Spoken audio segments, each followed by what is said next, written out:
कल देश के लिए बहुत ही महत्वपूर्ण दिन था। कल विश्वकर्मा जयंती के दिन लोकसभा में ऐतिहासिक कृषि सुधार विधेयक पारित किए गए हैं।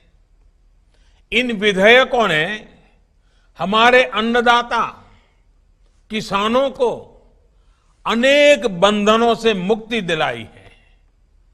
आजादी के बाद किसानों को किसानी में एक नई आजादी देने का काम हुआ है। इन सुधारों से किसानों को अपनी उपज बेचने में और ज्यादा विकल्प मिलेंगे और ज्यादा अवसर मिलेंगे। मैं देश भर के किसानों को इन विधेयकों के पारित होने पर बहुत बहुत बधाई देता हूं। किसान और ग्राहक के बीच जो बिचौलिए होते हैं, जो किसानों की कमाई का बड़ा हिस्सा खुद ले लेते हैं, उनसे बचाने के लिए विधेयक लाए जाने बहुत आवश्यक थे। ये विधेयक किसानों के लिए रक्षा कवच बनकर के आए हैं। लेकिन कुछ लोग, जो लोग दशकों तक देश में शासन करते रहे हैं, सत्ता में रहे हैं, देश पर राज किया है, वो लोग किसानों को इस विषय पर भ्रमित करने की कोशिश कर रहे हैं, किसानों से झूठ बोल रहे हैं।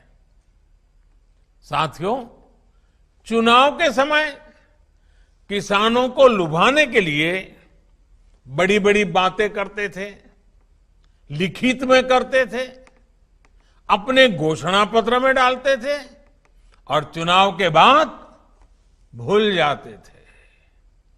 और आज जब वही चीजें जो इतने दशकों तक देश में राज करने वाले लोगों के मैनिफेस्टो में है, वही चीजें भारतीय जनता पार्टी एनडीए सरकार कर रही है, किसानों को समर्पित हमारी ये सरकार कर रही है, तो ये भांति भांति के भ्रम फैला रहे हैं। जिस एपीएमसी एक्ट को लेकर अब ये लोग राजनीति कर रहे हैं, एग्रीकल्चर मार्केट के प्रावधानों में बदलाव का विरोध कर रहे हैं, उसी बदलाव की बात इन लोगों ने अपने घोषणा पत्र में भी लिखी थी। लेकिन अब जब एनडीए सरकार ने यह बदलाव कर दिया है, तो ये लोग इसका विरोध करने पर, झूठ फैलाने पर, भ्रम फैलाने पर उतर आए हैं। सिर्फ विरोध के लिए विरोध करने का ये एक के बाद एक अनेक उदाहरण सामने आ रहे हैं। लेकिन ये लोग ये भूल रहे हैं कि देश का किसान कितना जागृत है। वो ये देख रहा है कि कुछ लोगों को, किसानों को मिल रहे नए अवसर उनको पसंद नहीं आ रहे हैं। देश का किसान ये देख रहा है कि वो कौन से लोग हैं जो बिचौलियों के साथ खड़े हैं। साथियों, ये लोग एमएसपी को लेकर बड़ी बड़ी बातें करते थे, लेकिन कभी अपना वायदा पूरा नहीं किया। किसानों से किया ये वायदा अगर पूरा किसी ने किया है तो भाजपा एनडीए की वर्तमान सरकार ने पूरा किया है। अब ये दुष्प्रचार किया जा रहा है कि सरकार के द्वारा किसानों को एमएसपी का लाभ नहीं दिया जाएगा। ये भी मनगढ़ंत बातें कही जा रही हैं कि किसानों से धान, गेहूं इत्यादि की खरीद सरकार द्वारा नहीं की जाएगी, ये सरासर झूठ है, गलत है, किसानों के साथ धोखा है।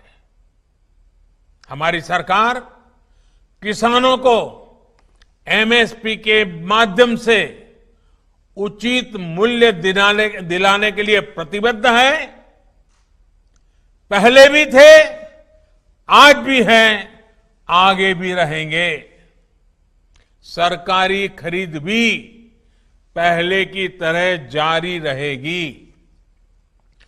कोई भी व्यक्ति अपना उत्पादन जो भी वो पैदा करता है दुनिया में कहीं भी बेच सकता है, जहां चाहे वहां बेच सकता है। अगर वो कपड़ा बनाता है जहां चाहे बेच सकता है, वो बर्तन बनाता है कहीं पर भी बेच सकता है, वो जूते बनाता है कहीं पर भी बेच सकता है। लेकिन एकमात्र केवल मेरे किसान भाई बहनों को इन अधिकारों से वंचित रखा गया था, मजबूर किया गया था। अब नए प्रावधान लागू होने के कारण किसान अपनी फसल वो देश के किसी भी बाजार में अपनी मनचाही कीमत पर बेच सकेगा।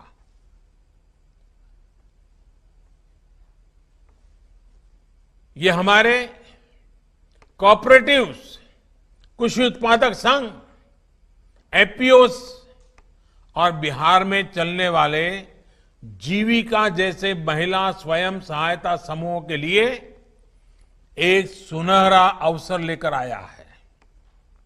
साथियों, नीतीश जी भी इस कार्यक्रम में मौजूद है।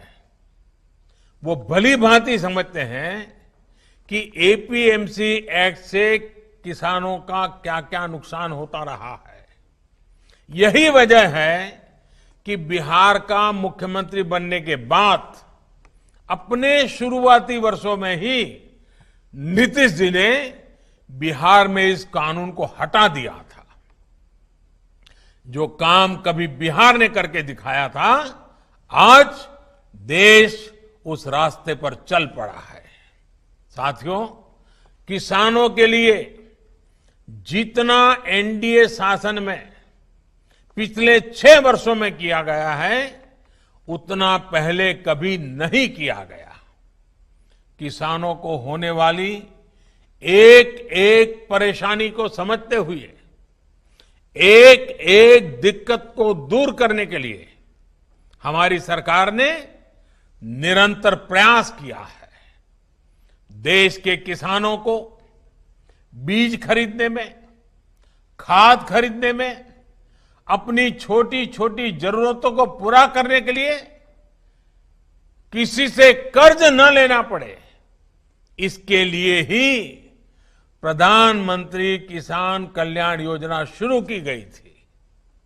इस योजना के तहत अब तक देश के 10 करोड़ किसानों के खाते में करीब करीब 1 लाख करोड़ रुपए 1 लाख करोड़ रुपए सीधे किसानों के खाते में ट्रांसफर किए जा चुके हैं। कोई बिचौलिया नहीं। किसानों को पानी की दिक्कत ना हो, किसानों से अटकी पड़ी सिंचाई, दशकों से अटकी पड़ी सिंचाई, वो परियोजनाएं पूरी हो, इसके लिए प्रधानमंत्री कृषि सिंचाई योजना पर करीब 1 लाख करोड़ रुपए खर्च किए जा रहे हैं। वो यूरिया जिसके लिए लंबी लंबी लाइनें लगती थी, जो किसानों के खेत में कम और फैक्ट्रियों में ज्यादा आसानी से पहुंच जाता था, अब उसकी 100% निम कोटिंग की जा रही है। आज देश में बड़े स्तर पर कोल्ड स्टोरेज का नेटवर्क तैयार किया जा रहा है। फूड प्रोसेसिंग से जुड़े उद्योगों पर भारी निवेश किया जा रहा है। 1 लाख करोड़ रुपए का एग्रीकल्चर इंफ्रास्ट्रक्चर फंड बनाया जा रहा है। किसानों के पशुधन को बीमारियों से बचाने के लिए देशव्यापी अभियान भी चलाया जा रहा है। मछली उत्पादन बढ़ाने के लिए, मुर्गी पालन को प्रोत्साहन के लिए, शहद उत्पादन बढ़ाने के लिए, दूध उत्पादन बढ़ाने के लिए किसानों को आय बढ़ाने के अतिरिक्त विकल्प देने के लिए केंद्र सरकार निरंतर कार्य कर रही है। साथियों, मैं आज देश के किसानों को बड़ी नम्रतापूर्वक अपनी बात बताना चाहता हूं, संदेश देना चाहता हूं। आप किसी भी तरह के भ्रम में मत पड़िए।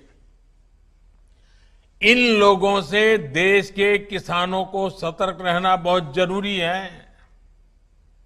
ऐसे लोगों से सावधान रहें जिन्होंने दशकों तक देश पर राज किया और जो आज किसानों से झूठ बोल रहे हैं। वो लोग किसानों की रक्षा का ढिंढोरा पीट रहे हैं, लेकिन दरअसल वे किसानों को अनेक बंधनों में जकड़कर रखना चाहते हैं।